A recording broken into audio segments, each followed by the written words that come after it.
here's what we're going to be making today. It's a little helicopter, if you can see that. This one is only one color, but I'll be using two colors today so you can kind of see what's going on. Super easy, and I'm going to be showing you how to do it today.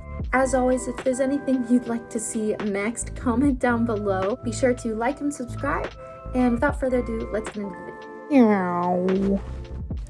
Okay, so the first step is we need to gather our materials.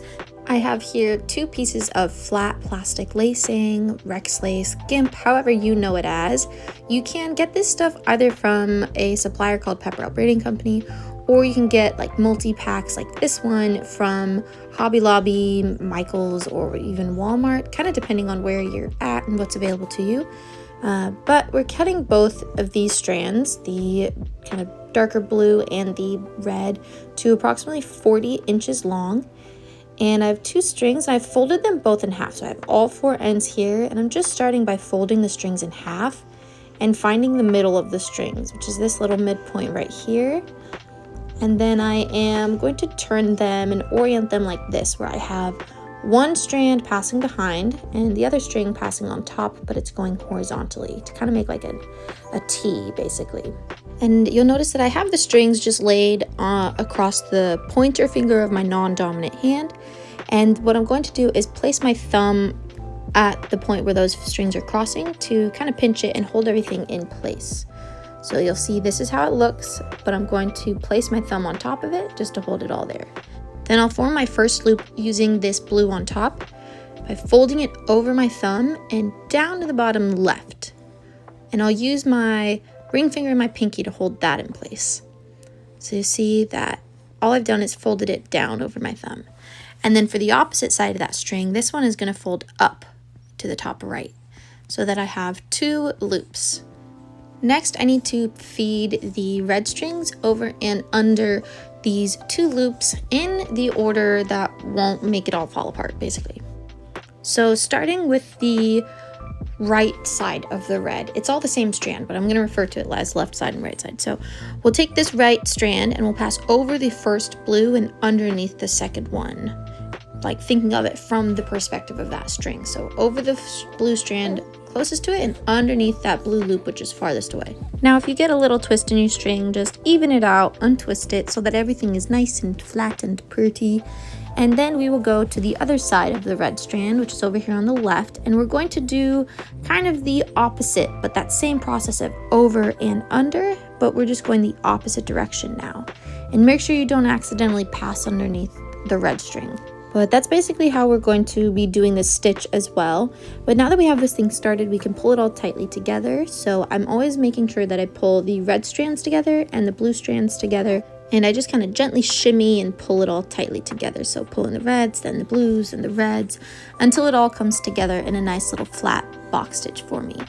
And then before we actually jump into doing any more stitches, we just want to check and make sure that all of our strands are even, because sometimes you have a hand that gets a little excited and then it pulls one side of the string too much and then it's uneven and you end up with like one strand that's way longer at the end of your stitches, or like at the end of the whole lanyard. So it's good to just double check, find which strand is longer, and then just kind of loosen up the base of the stitch and pull the slack through to the other side until everything looks nice and even. So I'm much happier with that.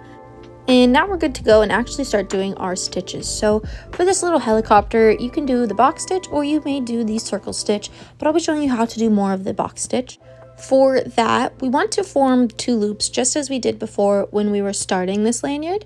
And you notice there are these little like blue spaces on my square stitch. So I'll always form my loops by taking the strand and placing it in that little blue space. And then this one, I'll bring it up and to its little blue space. So just going straight across to form my 2 loops.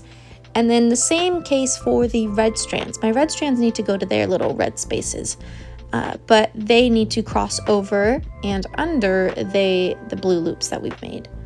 And then we'll pull that slack through. And then for this one on the right, over the first blue strand and underneath the second to kind of lock everything down. And now we can pull it all tightly together just as we did before, just kind of shimmying it all together, pulling the blues and the reds and the blues till it all forms a nice flat stitch. And we'll continue doing stitches until we have a total of 30 stitches. But it's the same procedure. Make your 2 loops, making them straight across the face of the lanyard, and then gathering your red strands and passing over and under the 2 loops. And now I'm going to go get my TARDIS. I'll be right back and I'll show you once I've had those 30 stitches done. Okay, we are officially in the future. I have the 30 stitches done, and I will show you very briefly how to count your stitches.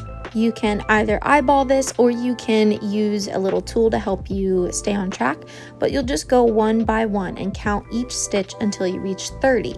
Now, if you don't want to do this and instead you're better at math, you can count half of the stitches, where you go 1, 2, 3, 4, 5, 6, 7, 8, 9, 10, 11, 12, 13, 14, 15, and you just take that number and you multiply it by 2. So 15 and 2 is 30, and ta-da, that is my circus act. So now we are good to flip this in the opposite direction. Once you have those 30 stitches, yes, you heard it, people, we are going to flip this lanyard upside down. We're going to flip it on its head. So instead of holding it the other way, I'm going to have it so that the lanyard is like pointing towards me. And I'm going to form 2 loops, still just going straight across to those same little spaces, but now I'm going upside down. I'm on the other side of that. And then the same procedure, so these side strings will pass over the first strand, underneath the second one. And we're keeping the body of the lanyard in the middle, and then over and under on the other side, and we'll pull this all tightly. And the strings do resist you a little bit more because now there's this giant lanyard in the middle of them, in the middle of your stitch, but we'll just do stitches in this direction now. And I'm going to go for a total of 12 stitches. Now you can do more or less depending on how you want your little helicopter to look, but I'm going to do 12 because that's what I want to do. And you may notice as you're weaving your lanyard that the stitches kind of loosen up on you. After you've tightened them, they just kind of fall apart. But once you do the next stitch, it will kind of also tighten the previous stitch for you. So just be patient with it. Just make sure you're always pulling tight, because even if it doesn't look like you're tightening this stitch, you will be tightening the previous stitch, which is like being annoying for you. But we're going to teleport again to once I have those 12 stitches done. Now, voila, another magic trick later. Here we go. I have those 12 stitches done here. And if you want, we can count these together. So get my little feather. We'll go 1. Sorry, I don't know what that was. Okay, I'm sorry. Let's try this again. So here's where I flipped it upside down, and then 1, 2, 3, 4, 5, 6, 7, 8, 9, 10, 11, 12. Or if I want to just count half, 1, 2, 3, 4, 5, 6. But we've got 12, my people. So now we can honestly just tie a little knot and make the blades of the helicopter. So I'm going to bring all of my strings. I'm holding these 2 with my right hand, these 2 with my left. Bring them all to one side. We'll make an X, and we'll tuck the top strand through the center of these, and we're just making a little knot. We'll do this one more time, and this is honestly the easiest way to get it to look like blades of the helicopter. So pull these through, do that one more time, and you'll notice that similar to a lot of helicopters, we have 4 strands, which will make up our 4 blades, and we can just trim them with some scissors. I have these handy dandy pink ones here somewhere, and I'm just working on trimming them up so that they're all the same, roughly the same length. And there you go. That is how you make a little helicopter. You can put a keychain, key hook on the base of the lanyard.